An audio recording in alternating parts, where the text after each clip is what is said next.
What is going on, everybody? This is Dylan with Dylan Talks Tone, and this is your weekly gear news update. We're doing things. I had this on matte volume from last week. We're doing things a little different this week. We're doing it live because there is A, so much stuff. B, I'm on the road still. We're in the middle of Hailstorm, Kansas. I hate this place. Anyway, we'll get on the road later today. For those of you that are new to the channel, do me a favor and hit the subscribe button and the like button. We do news every Wednesday, and I'm trying this whole live thing. We'll see what's happened. We'll see what's happening. We'll see if it works. We took last week off, much needed week off. I needed a week off after all the things that we did in Colorado for a month in Texas at Texas Toast. So we will have our live stream tomorrow night, Thursday night at 8 p.m. And I'm going to catch you up on a whole bunch of stuff. And tomorrow night, too, we're going to talk a little bit about some trends and stuff, some of my favorite stuff from NAMM, pretty cool things. So make sure you check out that live stream as well. We have lots of news to get into this week, so let's get going right now. We're going to talk first about the new Schecter C1 EA. This is their semi-hollow. You can see it's got an F-hole in it. Comes in a couple of different colors there. One is like furniture. The other one looks like a guitar. And it has the Fishman piezo pickup in the bridge. So it's a Nashville-style bridge with a piezo pickup system in it. Coil splits on the humbuckers. This is a pretty neat guitar. And I think these things, I want to say, are going to be like, it's a 14-inch radius fretboard.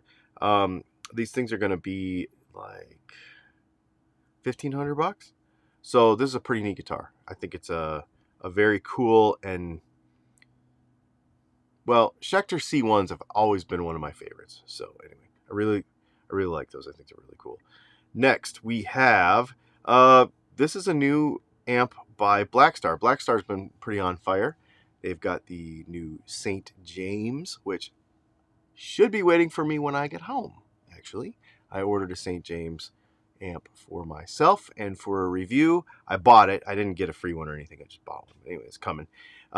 So the Carmen Vandenberg 10-watt Blackstar. So this thing's going to have one 6L6 in it, and I think an ECC83 preamp tube. It's got an effects loop in it, and it also has a built-in overdrive. So this is a pretty neat little amp, and they're like $800. So it's a Celestion 12-inch speaker too, which is really cool. It's got 3 speaker outs. Like, it's a fully functioned amp, but just a 10-watt little basic version, which is kind of cool. I think they're like $800. The downside is they're only making 130 of them. So hopefully they sell out super quick, and we get to see some other ones come out soon, because those are pretty cool amps. BB King, Epiphone, Lucille, and Cherry. So this is basically just a different color Epiphone, Lucille, pretty much. You saw the thumbnail today. This guitar leads me to kind of a theme.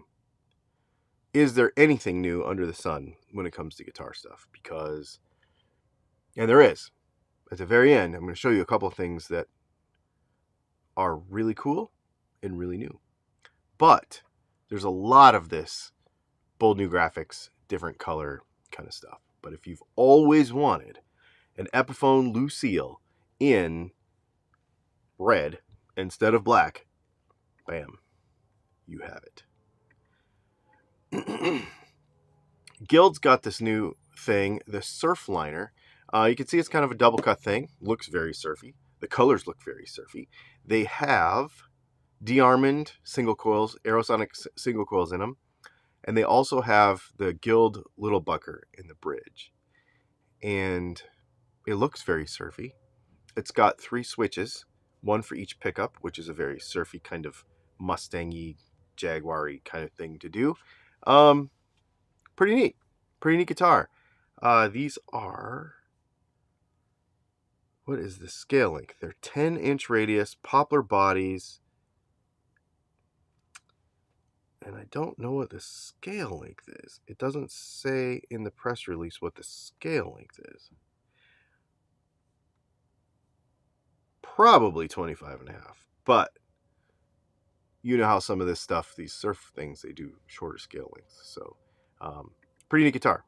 I think that is one of the, it's not new, but it's cool, and it's a little different than just your normal super strat, super telly kind of stuff. Kind of cool. Speaking of super strat, Court has just released a very expensive for Court, I kind of think, guitar, but it's got a lot of neat stuff in it. Seymour Duncan loaded Evertune. So this is called, excuse me, the KX700. Now this thing is really neat. It's got an ash top, mahogany body. It is, they call it the 1575 inch. So it's 15 3/4 inch, I guess, radius. I don't know why you would do 15 3/4 inch. That's really weird. Radius, ebony fretboard, 24 stainless frets, lumen lay dots. Like, this thing's high-end stuff. But for $2,000, for Court, that's kind of expensive. Very interesting that would be the price point for this thing. But it's a very cool guitar. Like, you know, yeah. An Evertune. I really want to try an Evertune. Really, really bad. That's something that's kind of been on my list. Okay. We also should talk about Matt Heafy. So, from Trivium. So, he's got new signature Epiphone Origin, Les Paul custom Origin models. These have Fishman Fluence humbuckers in them. 25.5-inch scale. So a 25.5-inch scale, metal inspired, obviously, in a 6-string and a 7-string, left-handed too. So if you're a metal guy, and I know there's some of you in the comments, if you're a metal guy looking for a lefty, this is a very cool Epiphone guitar, and they're in black and white, or ebony and bone, whatever they normally call that stuff, and they're going to be $11.99. So, which $11.99 makes sense for the Fishman and all the other features that come along with that. So that is very, very cool. Yeah, so the thing is, they already kind of had this guitar. I guess it just became a signature guitar, because we just announced a few weeks ago somebody else did sort of a signature guitar this way too. So it's kind of similar to something else, but that's okay too. Very cool. Okay. I know you guys love relics. I know you like relic guitars. I know everybody in the comments loves them. And the thing is that if you can't afford it, because I know some of you don't like it, but it's probably because you can't afford them. So if you can't afford them, Phil X, and what's this name of this company called? It doesn't matter. You're not going to buy this thing. Make these stickers that you can put on your guitar to make it look relict. I'll put a link to it in the description if I can find it. I know you want this. I know you want this. This is the most revolutionary thing that we have seen so far today in the news. I know there's going to be some more revolutionary stuff, but for those of you that love relicing but don't want to admit it because it's too expensive, you must know that I'm joking. This is the funniest thing ever. They had these things at NAMM. It was kind of a joke, but it kind of wasn't because they're real.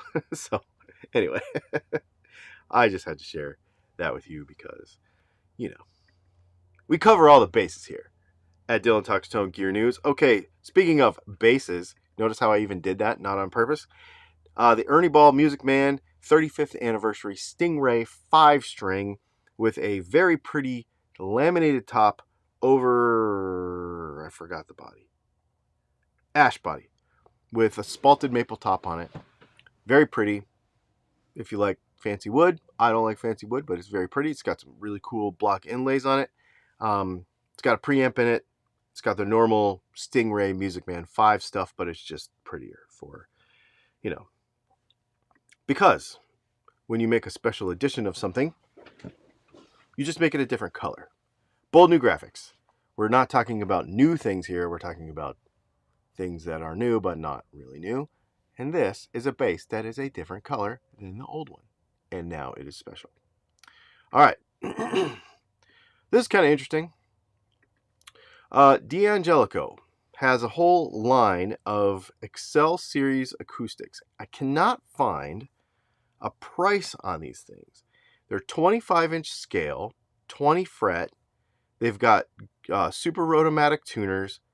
They've got, I apologize. They're $1,000. They're $999. That's right. And they are called the Bowery, the Tammany, the Lexington, the Gramercy. And they have spruce and mahogany combination. So probably mahogany back and size of spruce top. They look nice. And for $1,000, these look like a really nice guitar, actually. You know, and D'Angelico makes really cool stuff anyway. I think it's really cool. So it'll be interesting to see. You know, be really, really interesting to see. Huh. I was scrolling back and seeing some of you talking about the relicking stuff. Okay, the next thing I want to talk about is this. So,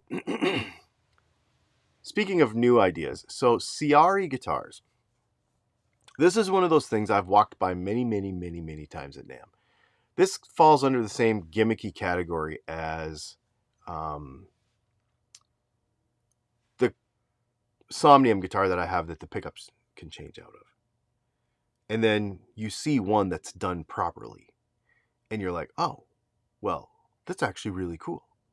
This Cre guitar is called the Ascender. This was actually designed in collaboration with Grover Jackson and Joe Glazer. Actually, Joe Glazer was in the booth at NAMM when I was there demoing these things. This guitar folds in half. It goes in a backpack. And I think they're going to be like $1,800. But it's a real guitar. It's not a toy. I've felt some of these before. They feel like plastic. They're garbage.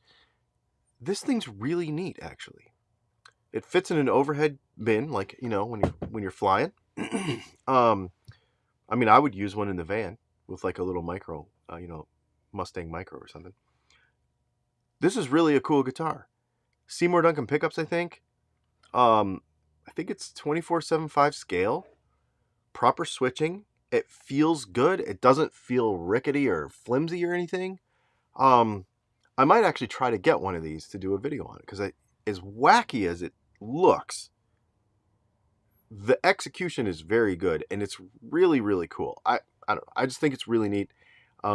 These used to be kind of priced out of themselves for as nichey as they are, but I think they brought them down to a likable price now. I think they're really cool, and I kind of hope to get one. Yeah, I really kind of hope to get one. This was on one of my hits from NAMM 2022.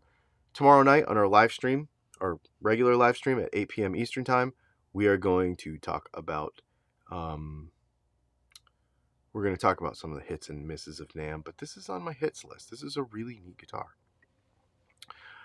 The other thing I want to talk about too, speaking of kind of new, a little different, Eastman had come out with a few years ago with their Romeo.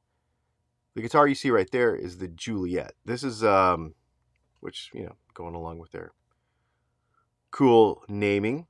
So we got P90s in this thing. We can put humbuckers in this thing. Just look at it. It's really cool. I really like the body shape. It's kind of a 50s kind of surfy, but also kind of rockabilly kind of feel, which I really, really dig. It's got like a Firebird. They say it's for extra sustain. The Firebird raised thing in the middle where it's a little thicker, which is really cool. 12-inch radius fretboard, which to me is a really playable fretboard radius. It's got the cool double layered peg head. It's Eastman's first 6-in-line peg head, which is really cool. Jeskar fret wire. You know, Eastman is an Asian company, but their guitars are such high quality. They're very, very good. And these were really, really cool guitars. They really, really are well made and really well spec'd. And I think this is something that I'd be interested in, especially the P90 version, obviously, because I'm a P90 guy. Another new guitar that we should talk about is the Godin. This is the RHT Pro. Now, this is an evolution of an older one. But before, they just had generic Godin pickups in it, and it was just kind of a generic Godin guitar. Now, this has got lace sensors and Seymour Duncan pickups in it. So they kind of upped it a little bit and upped the hardware a little bit. And so, you know, it's still a Godin. It's the same kind of Godin thing, but obviously it's got a reverse peg head. Not a super fan of that, but it's pretty cool. The pick guard looks Telly and Strat put together. You know, people do this stuff, so it's kind of cool. But putting good pickups in the thing, you know, relatively compared to what it had before is a pretty cool deal too. So good guitar. Petethorne has a new signature model, and when I say new, again, this is just a little bit of an evolution. It's not really new. Petethorne's signature model had the Thornbucker pickup in it, but it had, you know, I think it was hum single. It was hum single hum, wasn't it? It had two humbuckers in it anyway. Now he's got a single hum, and this one has the V63 pickups in it, single coils, with the Thornbucker 2 in it. He says this is the most versatile guitar he's ever played. I tend to agree. Single hum is the way to go, in my opinion, when you're trying to do kind of all the things with one guitar. Single hum makes sense. This is not new. It's just the same exact guitar, but single hum. So if you understand what a Petethorne signature model is, you'll know. 10 to 14 compound radius, 22 fret fretboard, ebony fretboard, I think. Same stuff, just single hum. So again, with the new, but is it really that new? I don't know. Speaking of new, and we won't go into each of these details. This is like a huge drop of models, but ESP came out with 16 new LTD basses. Some signature models, some not signature models. If you're into this stuff, dive into it. Go to the website, look at what they have. There's a lot here. This is kind of like when Gretsch does stuff, and I don't really cover every specific thing because there's just so many of them. It would take its own video. So just go check out the ESP Drop of all the things. Next, we need to talk about Kirk Hammett's ESP because they officially confirmed that they're making the ESPV, the LTD KHV. So this is going to be a pointy V Kirk Hammett signature model. We don't know when it's coming out. We also don't know.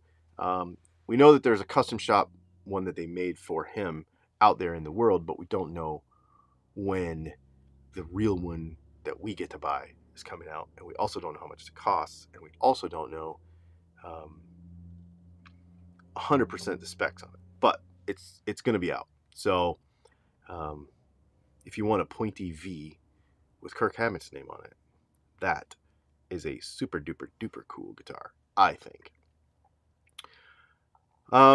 Something else I want to talk about, and we're going to talk a little bit about this tomorrow night when we talk about trends of NAMM. Takamine has come out with, they've expanded their G Series. So their G Series is an affordable, I want to say they're like $500-ish. There was no price in here, but because I really looked hard for this, because I really think this is important. This entry mid-level guitar, probably entry level really, $500 acoustic guitar segment is really hot, and there's a lot of stuff in there. It's a segment that I've been thinking about making more videos on because I think it can be so confusing how to choose a really good $5,000 to $8,000 to $1,000 acoustic guitar. and it's kind of one of my favorite subjects, really. But this guitar, they've made the scale length a little bit shorter than 25.5. I want to say it's a weird scaling, 24.8. The reason they did that is to make it playable, to make it more playable and more welcoming for newer players, because everybody says, I would like to play acoustic guitar, but it hurts my fingers. So shortening up the scale length just a little, not enough to really change the entire thing, but to make it a little more welcoming to people that are buying their first good acoustic guitar, which I think is really cool. And of course, Takamine, all of these models that you see in the picture are going to have Takamine electronics have always been really good. So you could dive into these as well. They're spec'd a little bit differently. Obviously, you can see there's some painted, there's some natural, there's some spruce, there's some mahogany. So dive into these a little bit if this is your thing. But I really think this is cool. And I feel like there is a trend towards making these more affordable things, because there's tons of them everywhere. It's like confusing how many they are. But I dig it though. I really dig it. I think it's cool. People keep saying guitars get too expensive, but the cheap ones are getting so good that this is an excellent example of it. All right. Another thing, bold new graphics. You see it. The Yamaha amp that everybody loves. I think they've been out for 35 years now? Something like that? Oh, I'm not 35. 10. I was thinking of something else. Okay, the 10th anniversary of the THR30. That's 2 desktop amp. So they made a black one and a white one. Bold new graphics. Not new. Nothing new at all when it comes to that stuff. We keep rolling because there is so much stuff. Ibanez has dropped a ton of guitars. I would say that Ibanez and Taylor had the biggest booths at the NAMM show.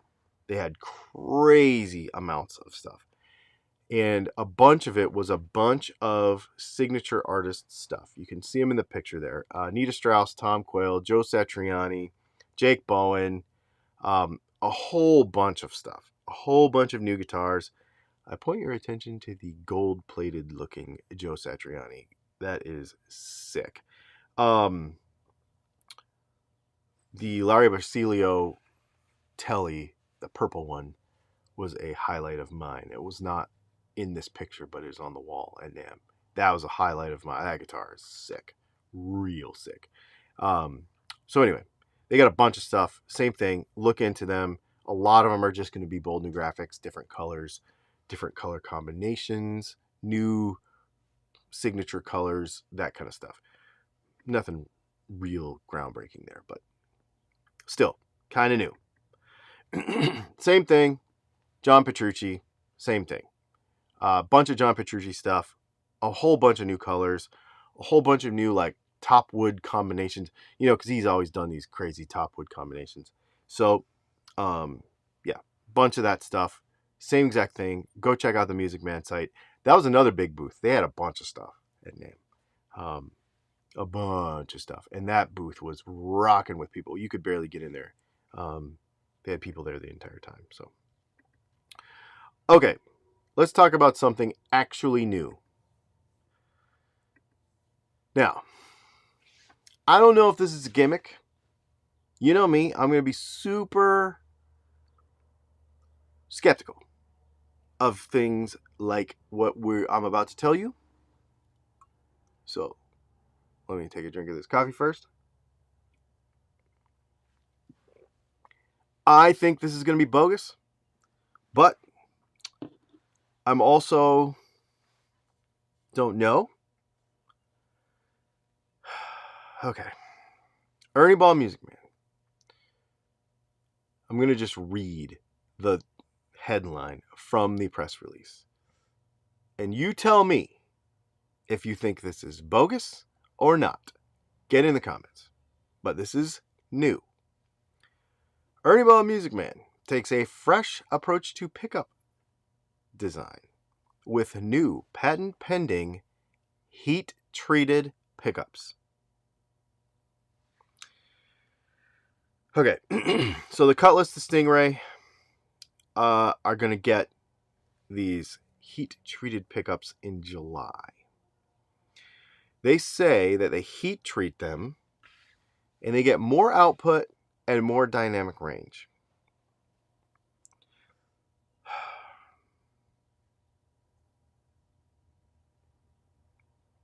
I don't know. They say that they're using the same sort of technology theory that they take from freezing strings, like cryo strings, Ernie ball strings, and doing the opposite with a pickup. And some of them are using neodymium magnets, and some of them are using higher output ceramics. So when they say heat treat, are they just making them really hot with really hot magnets? Or are they actually like heat treating the wire first? This is a weird one, man. Because you can't heat treat insulated wire because it will melt the insulation and it will ruin the wire. You can heat treat magnets to a point, but then it ruins them too. Well, neodymiums, maybe not. This is a really weird deal. This is the newest, quote-unquote, new thing that I could find this week. But I don't know if it's legit or not. I don't know. I'm going to have to look into that. That's a really interesting... I don't know. It's kind of like what was it? The TCI thing from PRS a couple years ago when they're like, yeah, we're tuning our pickups for tone. Just like everyone who makes pickups does. All right. Now, the last thing, excuse me, is actually kind of new. And I am way into it. This is the Blue Guitar Amp X. So, for those of you that are not familiar with Blue Guitar, Thomas Blug, anyway, he is, first of all, an amazing guitar player. Standing next to him and watching him play guitar, and you're just like, okay, I quit. This dude is so good. Has been pretty revolutionary in the analog amp not amp game. He uses the little new tube things. I think he does. Yeah. They're not new tube, the nano tubes. They're basically a solderable tube technology that goes on a circuit board. He puts these in these little amps, and they are really good. They are really, really good. The Iridium is like a higher gain version, and then he's got, what's the other one? I can't remember. Anyway, there's a couple different ones. The Amp 1 is what it's called, and it's a really cool thing. So the Amp X is going to be an all-in-one effects and amp version. So he's basically taking the two main amps that he makes, the Amp X or the Amp 1, and they're in different versions. There's like a low gain version and a high gain version. He's taking those amp sounds and a bunch of effects. I want to say 16 different effects, and putting them into this thing. Well, here's the thing. This is not digital. I actually spoke to him about this. It is 100% analog signal path, and the only digital things in there are the digital time-based effects. So like your reverbs and your delays and stuff are digital in the sense that they are like having a pedal on your pedal board that is digital. However, the signal path for the guitar is all analog. So this is not a Kemper. This is not a Helix.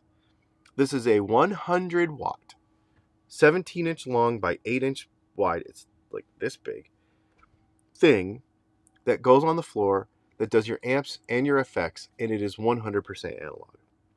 And if you've never played one of these before, I've actually never gotten to hear one in person until this weekend. It is really, really good. I mean, the technology that is in this thing is really, really good. To me, as far as new stuff that kind of pushes the edges of what we're doing, this is it. Because it's not just another effects pedal board. It's not just another modeler. This is in its own section of the thing. No one else is doing what Thomas Blug is doing. And this is a very cool thing. It's not out yet. I think it's going to be out in October. There are no published prices on it, but I asked him and he said he thinks it's going to be just under $2,000, which makes sense. All of those things are, in the $1,800 to $2,000 range anyway. So it makes sense. But to have a completely analog signal path that feels analog instead of an actual modeler, and that when you, this is hard to explain unless you actually hear it in person, but when you tweak the controls, it's not just moving a digital signal because there's no digital signal. It is an amp. So it's really, I don't know. I really, really like this thing. I want to try one for sure. Whether I get this one or get one of the, the amp ones, this is something that's been on my list for a long time to try. As far as new, actual cool things, this was the thing. So anyway, there's the news for the week. Make sure you check out our live stream tomorrow at 8 p.m. Eastern time. We have a lot of stuff to talk about because there's a bunch of, we're going to do a Q&A, of course. It's going to be me and Leslie again. We're still going to be in the van. I don't know what state we're going to be in because we're still making our way across the country. But you're going to want to hear this stuff because NAMM was different this year, but it was still good. And there's a lot of people that were like, NAMM sucks, it's dying, whatever. I disagree. It was different. And I think the reason that people think NAMM sucks is because they don't know what they want. And so we're going to talk about where this is all going. I think it's very interesting to think about. It was a really fun time. It was great to catch up and kind of be a part of this stuff again. So we're going to talk about that and the future of all of it and where everything is going. Do me a favor and make sure you hit the like button and the subscribe button. And also, we want to tell you about some other stuff we've got going with Texas Toast later in the year. We're going to be doing all of that stuff as well. So thanks for hanging out. Hopefully you enjoyed the live version of this. Normally we don't do these live, but again, we're on the road and there were so many stories to go through that it made sense to do it this way.